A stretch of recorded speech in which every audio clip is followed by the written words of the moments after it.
Welcome back, ladies and gentlemen. The Haradrim have been copping quite a bit of criticism for not performing as they were intended, or at least as we were led to believe that they would. And if you were going to pour a lot of money into this team, I can definitely understand why some players are a little bit upset with the results that they're getting. But the one thing that we do need to remember is that they are a free-to-play team. So if you're a free-to-play player, this is still going to be a team that you might want to have a look at because you can get some above average scores from them. Now, the downside to this is the fact that you do need to put a lot of resources into this team.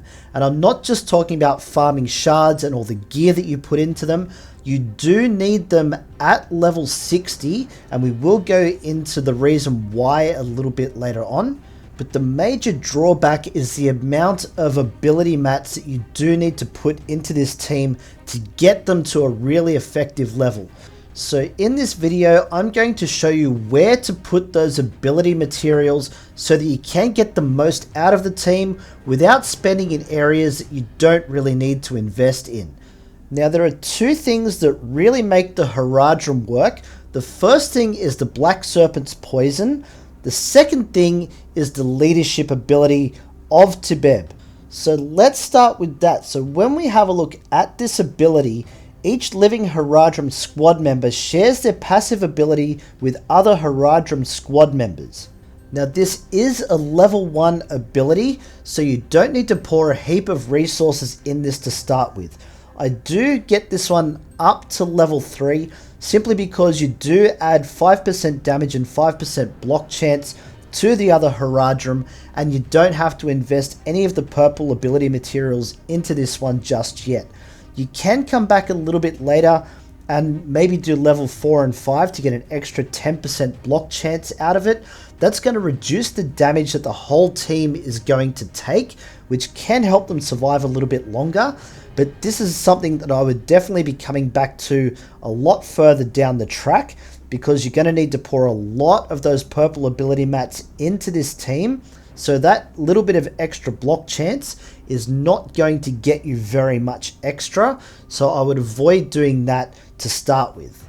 When it comes to her other abilities, the one thing I'll always advise with all characters, if you're working on a team, make sure you get all abilities up to that level 3 mark, because you're always going to get the base of what that move is going to do without spending the materials on it. Then you can upgrade the ones that you really need. So the next one we're going to look at is her healing ability. One thing I really find as the downside to the Haradrim is keeping them alive long enough so that they can do the damage that they're meant to do. So this healing ability is definitely something that you want to max out, because you're going to have to get as much healing as you possibly can for this team. This will also bring me to her passive ability. Now, you have to remember that the passive ability is going to be the same for every single Haradrim. So the more you upgrade passive abilities, that means every single character in that team will take advantage of those abilities for themselves. Now, for the passive ability here, this is all about getting those stacks of regeneration. So once you get up to level 5, you'll always get regeneration when you drop below that 50% health, and also gain that stack of unbreakable. So this is definitely something that you want to be able to get up there as best as you can. As far as the level 6, getting that second stack of regeneration, I would probably come back and do that a little bit later, because the one thing that you do need to remember is for passive abilities, that level 6 is the most expensive one that you can do on any character, and you do have to have those characters at level 60 to be able to do that upgrade. That is the reason why it is so important to have this team at level 60, because those passives are going to be shared amongst the whole team, and you want to be able to upgrade the most important ones to that level 6 level. Her second special ability, it is pretty handy. I would definitely want to get that up to that level 4 mark.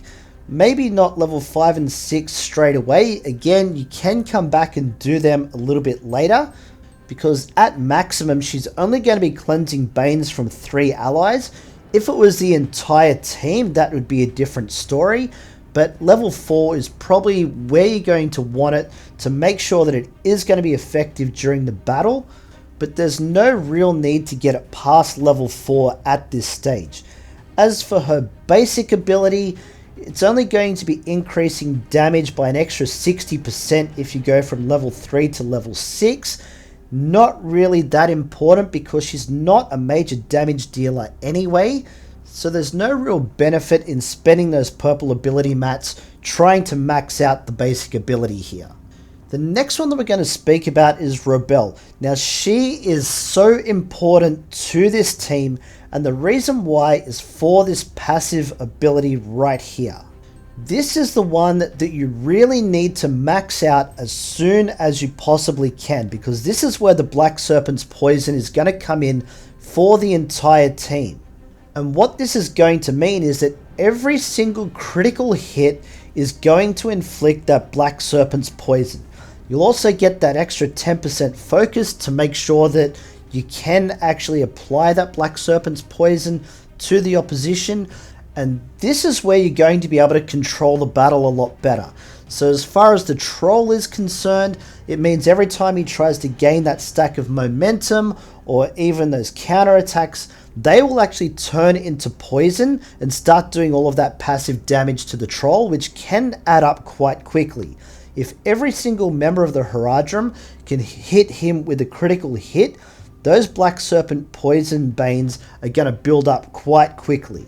And on chapter 1, that could also prevent those other orcs that taunt from getting in your way of attacking the bomber, so another really good reason to have this one maxed out to level 6.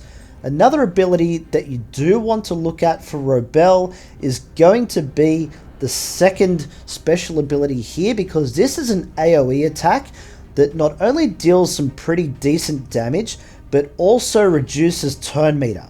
Once you get that up to level 6, you're going to be able to reduce their turn meter by 15%.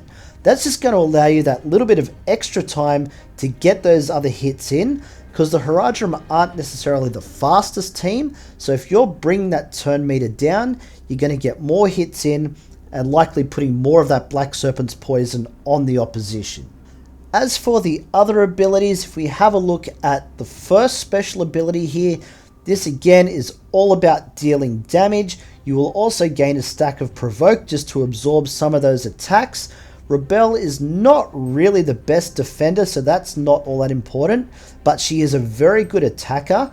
So I would at least put this to level 4 to start with. You can always come back and get those other 2 levels a little bit later on. If you do have some extra ability mats that you want to spend down the track, this is definitely somewhere where you might want to spend them, but save them for some of your other upgrades to start off with.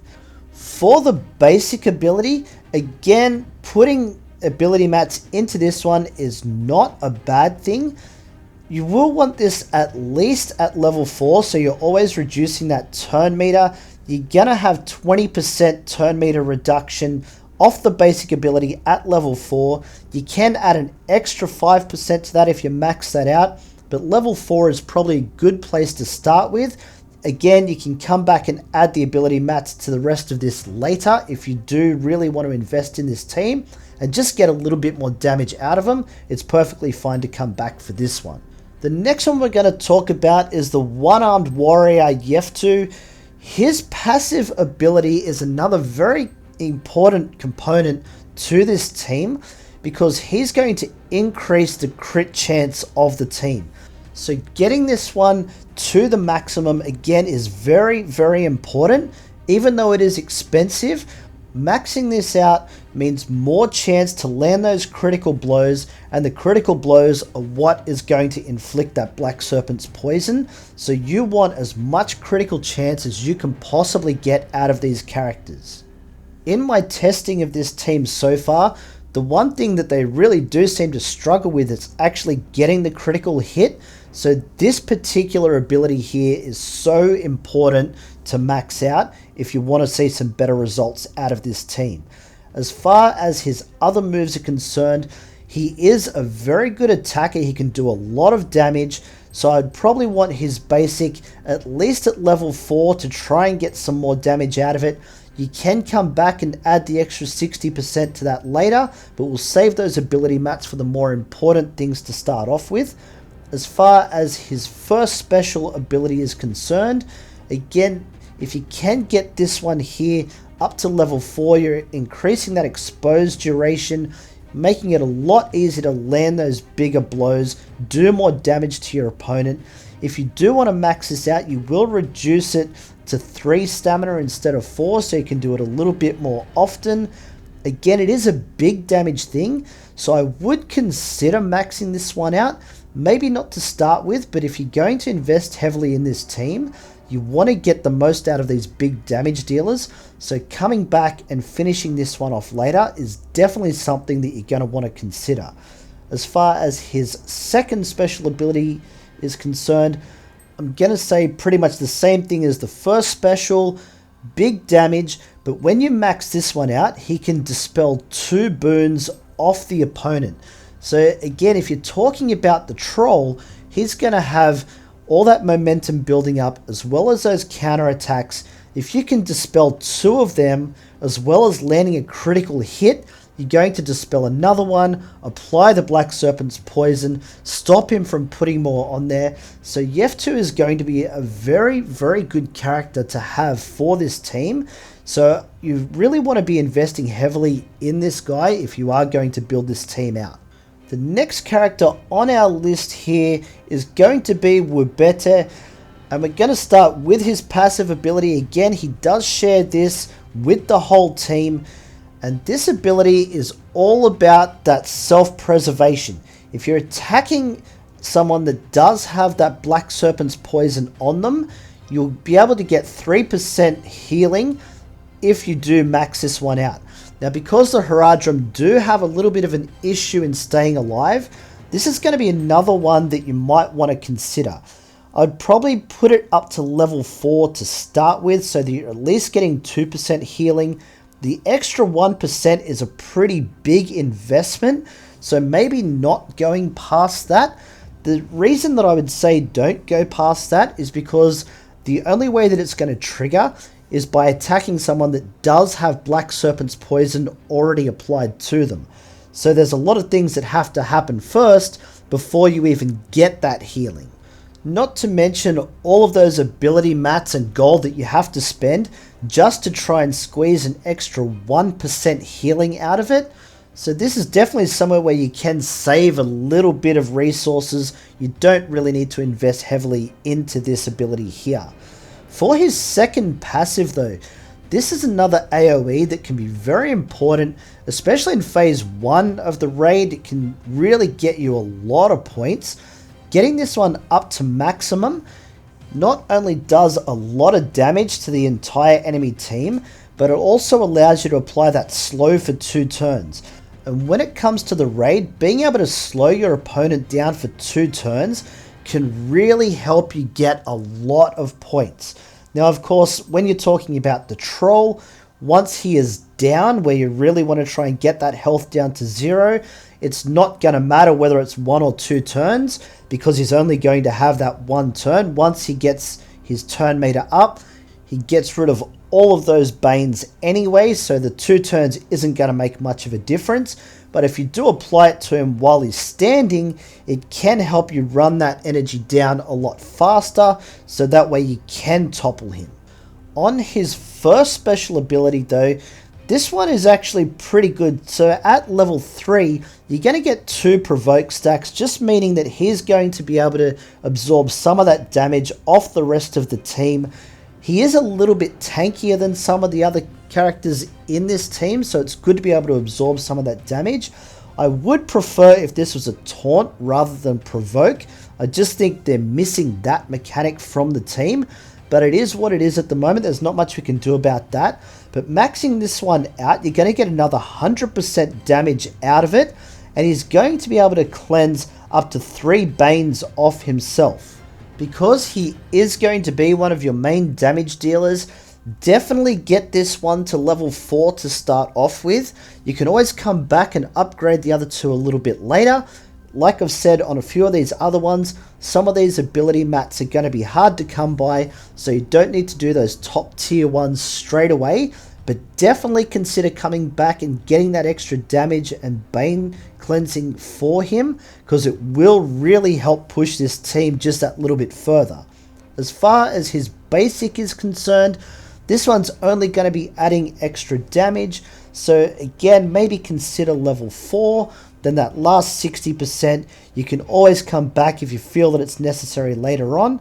If you are going to invest heavily in this team, he is a good damage dealer, so you want to be able to get as much out of him as you possibly can. Now, last but not least, we're going to talk about Burkellu, and of course we'll start with the passive ability that she does share with the rest of the team. Now, this one here, do not take this one past level 3. Level 3 at least will give you a little bit of a bonus. The issue that you're going to find with this one is you only get the bonus damage with enemies that have no boons on them. So when you're talking about the troll, it's very hard to keep the troll at 0 boons, so you're hardly ever going to see any result from this particular passive ability. If you want to spend the ability mats for the just in case, that's completely up to you, but even if you didn't do anything with this ability past level 1, it's not really going to make that much difference whatsoever. So level 3 at the very most, do not put more into that, because you're just hardly ever going to see any benefit from it.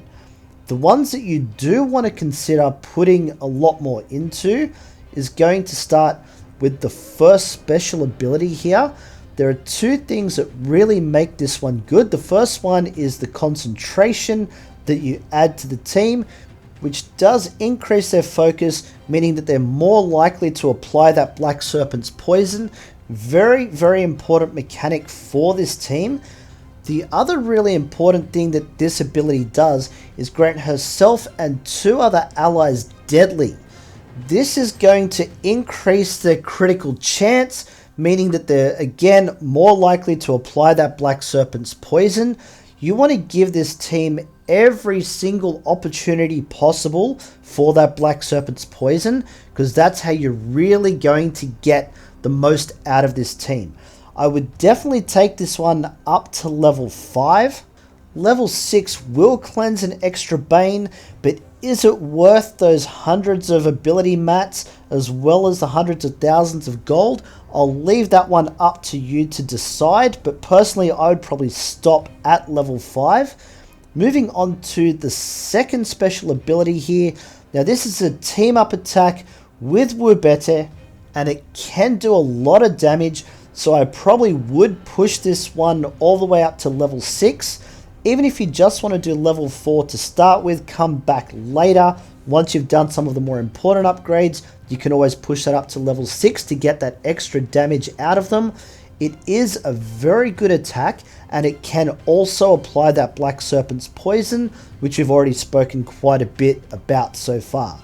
And to round this character out, let's look at the basic ability.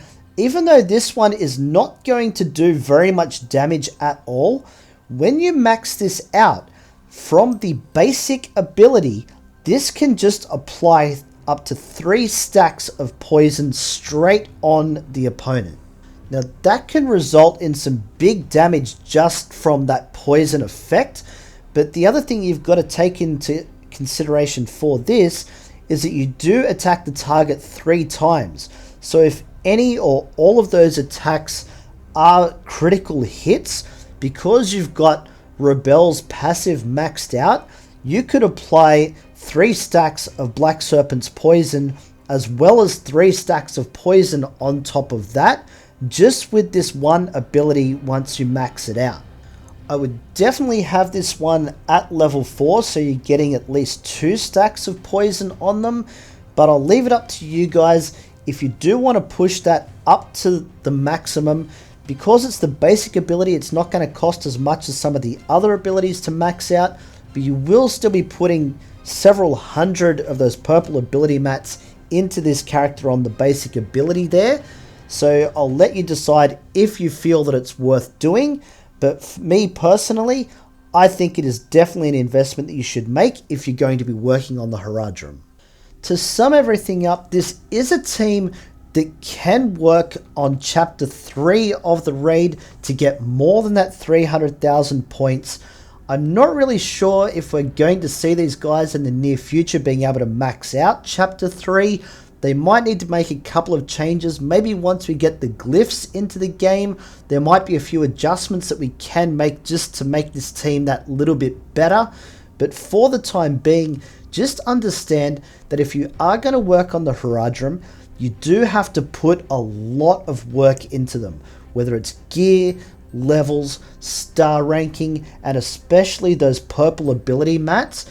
It will take quite a big investment to see some good results out of them, but you can achieve that even as free to play.